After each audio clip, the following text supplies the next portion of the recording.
ध्यान मूलम गुरु मूर्ति पूजा मूलम गुरुपदम मंत्र मूलम गुरु वाक्यम मोक्ष मूलम गुरु कृपा गुरुर्ब्रह्मा गुरुर्विष्णु गुरुर्देवो महेश्वरा गुरु साक्षात् परब्रह्म तस्मै श्री गुरुवे नमः। तस्मै श्री गुरुवे नमः। लक्ष्मीनाथ समारंभां नाथयामुनिमध्यमाम् अस्मदाचार्यपर्यन्तां वन्दे गुरुपरम्पराम्।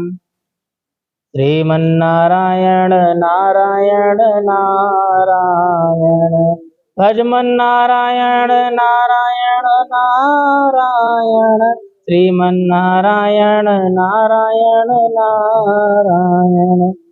लक्ष्मी नारायण भगवान की जय। वृंदावन बिहारी लाल की जय। बोलो राजा रामचंद्र भगवान की जय। श्रीमद्भागवत महापुराण की जय। आज हम लोग जो हैं भगवान की नाभि से उत्पन्न हुए ब्रह्मा जी अपने स्वरूप को जान लेते हैं कि मेरा क्या कारण है, किस कारण से मेरा प्राकट्य हुआ है। तत्पश्चात भगवान की स्तुति करने के बाद में भगवान की आज्ञा अनुसार ब्रह्मा जी अपने कार्य में लग जाते हैं, अर्थात सृष्टि का निर्माण धीरे धीरे वो प्रारंभ करते हैं। इसी की चर्चा जो है हम अब करेंगे। विदुर जी कहते हैं कि यहाँ तक मैंने आपको भगवान की काल रूप महिमा सुनाई है। अब जिस प्रकार ब्रह्मा जी ने जगत की रचना की है वह सुनिए। सबसे पहले उन्होंने अज्ञान की 5 वृत्तियां यानी तम, मोह, राग, द्वेष और अभिनिवेश रची, किंतु इस अत्यंत पापमयी सृष्टि को देखकर उन्हें प्रसन्नता नहीं हुई। तब उन्होंने अपने मन को भगवान के ध्यान से पवित्र कर दूसरी सृष्टि रची। इस बार ब्रह्मा जी ने सनक, सनंदन, सनातन और सनत कुमार ये 4 निवृत्ति परायण ऊर्ध्वरेता मुनि उत्पन्न किए। अपने इन पुत्रों से ब्रह्मा जी ने कहा, पुत्रों तुम लोग सृष्टि उत्पन्न करो। किंतु वे जन्म से ही मोक्ष मार्ग का अनुसरण करने वाले और भगवान के ध्यान में तत्पर रहते थे, इसीलिए उन्होंने ऐसा करना नहीं चाहा। जब ब्रह्मा जी ने देखा कि मेरी आज्ञा न मानकर ये मेरे पुत्र मेरा तिरस्कार कर रहे हैं, तब उन्हें असम्य क्रोध हुआ। उन्होंने उसे रोकने का प्रयत्न किया, किंतु बुद्धि के द्वारा उनके बहुत रोकने पर भी वह क्रोध तत्काल प्रजापति की बाहों के बीच से एक नील मोहित यानी नीले और लाल रंग के बालक के रूप में प्रकट हो गया। वे देवताओं के पूर्वज भगवान भव रुद्र रो रो कर कहने लगे, हे जगत पिता विधाता, मेरे नाम और रहने के स्थान बतलाइए।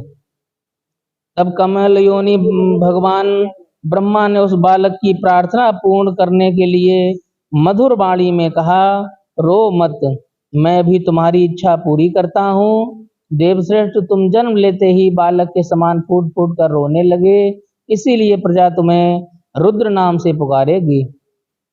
तुम्हारे रहने के लिए मैंने पहले से ही हृदय, इंद्री, प्राण, आकाश, वायु, अग्नि, जल, पृथ्वी, सूर्य, चंद्रमा और तप ये स्थान रच दिए हैं। तुम्हारे नाम मनु, मनु, महीनस, महान, शिव, ऋतध्वज, उग्ररेता, भव, काल, वामदेव और धृतव्रत होगा, तथा धी, वृत्ति, उष्णा, उमा, नियुक्त, सर्प, इला, इरावती, सुधा और दीक्षा ये 11 रुद्राणियां तुम्हारी पत्नी होंगी। तुम उपर्युक्त नाम, स्थान और स्त्रियों को स्वीकार करो और इनके द्वारा बहुत सी प्रजा का उत्पन्न करो, क्योंकि तुम प्रजापति हो। लोक पिता ब्रह्मा जी से ऐसी आज्ञा पाकर भगवान नील मोहित बल, आकार और स्वभाव में अपने ही जैसी प्रजा उत्पन्न करने लगे। भगवान रुद्र के द्वारा उत्पन्न हुए उन रुद्रों को असंख्य यूथ बनाकर सारे संसार को भक्षण करते देख ब्रह्मा जी को बड़ी शंका हुई। तब उन्होंने रुद्र से कहा, हे सुरश्रेष्ठ, तुम्हारी प्रजा तो अपनी भयंकर दृष्टि से मुझे और सारी दिशाओं को भस्म किए डालती है। अतः ऐसी सृष्टि और न रचो, तुम्हारा कल्याण हो। अब तुम समस्त प्राणियों को सुख देने के लिए तप करो। फिर उस तप के प्रभाव से ही तुम पूर्ववत इस संसार की रचना करना। पुरुष तप के द्वारा ही इंद्रियातीत सर्वांतर्यामी ज्योति स्वरूप श्री हरि को सुगमता से प्राप्त कर सकते हो। श्री मैत्रेय जी कहते हैं, जब ब्रह्मा जी ने ऐसी आज्ञा दी तब रुद्र ने बहुत अच्छा कहकर उसे शिरोधार्य किया और फिर उनकी अनुमति लेकर तथा उनकी परिक्रमा करके वे तपस्या करने के लिए वन को चले गए। इसके पश्चात भगवान की शक्ति से संपन्न ब्रह्मा जी ने सृष्टि के लिए संकल्प किया। तब उनके 10 पुत्र और उत्पन्न हुए। उनसे लोक की बहुत वृद्धि हुई। उनके नाम मरीच, अत्रि, अंग्रा, पुलस्त, पुलह, क्रतु, भृगु, वशिष्ठ, दक्ष और 10वें नारद थे। इनमें नारद जी प्रजापति ब्रह्मा जी की गोद से, दक्ष अंगूठे से, वशिष्ठ प्राण से, भृगु त्वचा से, कृत हाथ से, पुलह नाभि से और पुलस्त ऋषि कानों से, अंगिरा मुख से, अत्रि ऋषि नेत्रों से और मरीच मन से उत्पन्न हुए। फिर उनके दाएं स्तन से धर्म उत्पन्न हुआ, जिस मरीच ऋषि जो हैं वो मन से उत्पन्न हुए। फिर उनके दाएं स्तन से धर्म उत्पन्न हुआ, जिसकी पत्नी मूर्ति से स्वयं नारायण अवतीर्ण हुए, तथा उनकी पीठ से अधर्म का जन्म हुआ और उससे संसार को भयभीत करने वाला मृत्यु उत्पन्न हुआ। इसी प्रकार ब्रह्मा जी के हृदय से काम, भौहों से क्रोध, नीचे के ओंठ से लोभ, मुख से वाणी की अधिष्ठात्री देवी सरस्वती, गुदा से पाप का निवास स्थान यानी राक्षसों का अधिपति यानी राक्षस जहाँ रहते हैं वो गुदा से, निरत्ति छाया से देवहूति के पति भगवान कर्दम जी उत्पन्न हुए। इस तरह यह सारा जगत कर्ता ब्रह्मा जी के शरीर से और मन से ही उत्पन्न हुआ है। विदुर जी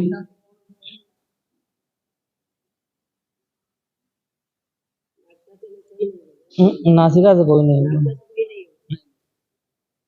विदुर जी कहते हैं, भगवान ब्रह्मा की कन्या सरस्वती बड़ी ही सुकुमारी और मनोहर थी।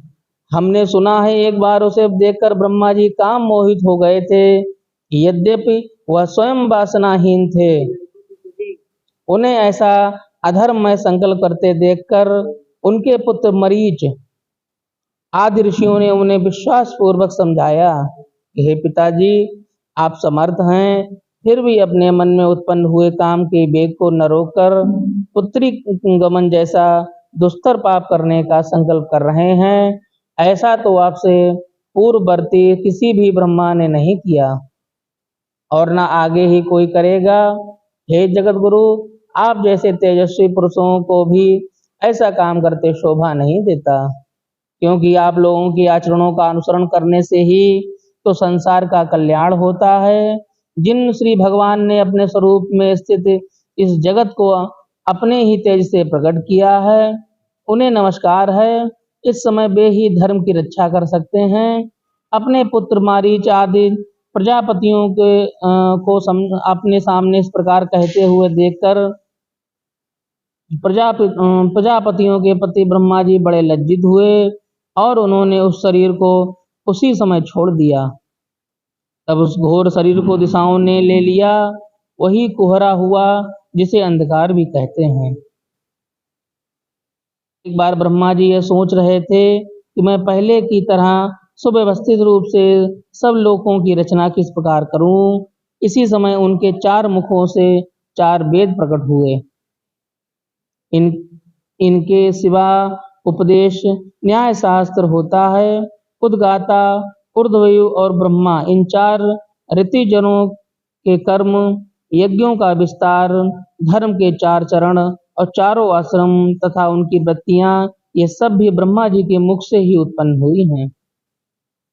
विदुर जी ने पूछा, हे तपोधन, विश्व रचयिताओं के स्वामी श्री ब्रह्मा जी ने जब अपने मुखों से इन वेद आदि को रचा तो उन्होंने अपने किस मुख से कौन वस्तु उत्पन्न की, यह आप कृपा करके मुझे बतलाइए, क्योंकि ब्रह्मा जी के 4 मुख हैं।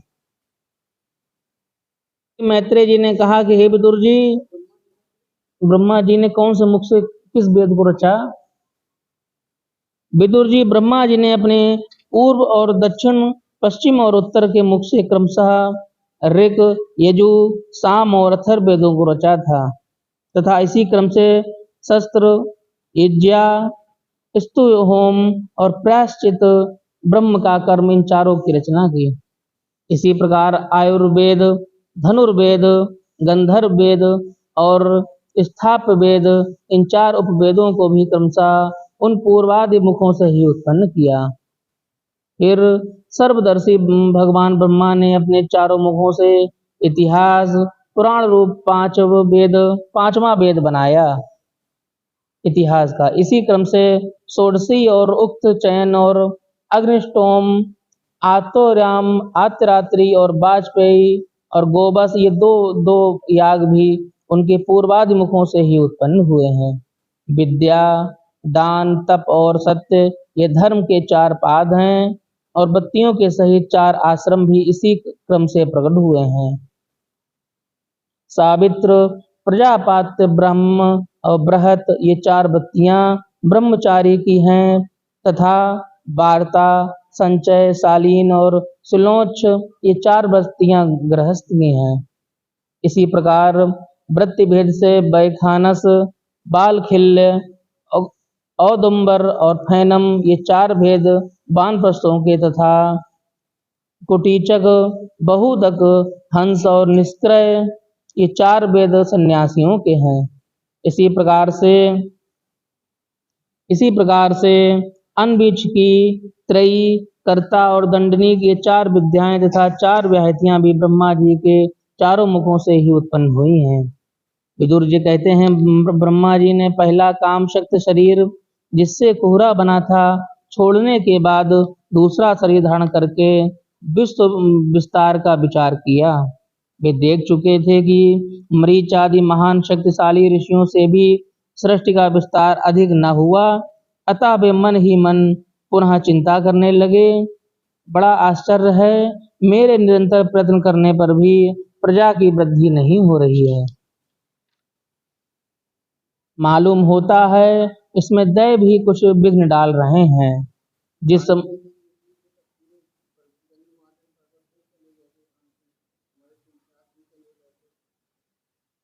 जिस समय यथोचित क्रिया करने वाले श्री ब्रह्मा जी इस प्रकार देव के विषय में विचार कर रहे थे, उसी समय अकस्मात यानी अचानक उनके शरीर के 2 भाग हो गए। भगवान से जब ब्रह्मा जी ने देखा कि सृष्टि का विस्तार नहीं हो रहा है, सृष्टि बढ़ नहीं रही है, तो वो स्वयं सोचने लगे कि शायद कोई देवता ही इसमें विघ्न डाल रहे हैं। इतना सोचने मात्र से ही उन ब्रह्मा जी के शरीर के 2 भाग हो गए। का ब्रह्मा जी का नाम है, उन्हीं से विभक्त होने के कारण शरीर को काय कहते हैं। उन दोनों विभागों से एक स्त्री पुरुष का जोड़ा प्रकट हुआ। उनमें से जो पुरुष था वह सर्वभौम सम्राट स्वयंभू मनु हुए और जो स्त्री थी वह उनकी महारानी शतरूपा हुई। तब से मिथुन धर्म स्त्री पुरुष संभोग से ही प्रजा की वृद्धि होने लगी। महाराज स्वयंभू मनु ने शतरूपा से 5 संतानें उत्पन्न की। साधु शिरोमणि विदुर जी, उनमें प्रियव्रत और उत्तानपाद 2 पुत्र थे तथा आकूत, देवहूति और प्रसूति, ये 3 कन्याएं थीं। मनु जी ने आकुति का विवाह रुचि प्रजापति से किया। मझली कन्या देवहूति करदम जी को दी और प्रसूति दक्ष प्रजापति को। इन तीनों कन्याओं की संतत से ही सारा संसार भर गया। इसी प्रकार दक्ष प्रजापति की पत्नी का नाम प्रसूति। इसी प्रकार से ब्रह्मा जी को बड़ी प्रसन्नता हुई। अब शेष आगे की कथा जो है 12 भगवान की कथा, अवतार की कथा जो है वो कल वर्णन की जाएगी। शेष आगे आज की कथा यहीं विश्राम होती है। बोलो भागवत महापुराण की जय। और महालक्ष्मी नारायण भगवान की जय। वृंदावन बिहारी लाल की जय। राजा रामचंद्र भगवान की जय। श्रीमन्नारायण नारायण नारायण, भजमन नारायण नारायण नारायण, श्रीमन्नारायण नारायण नारायण।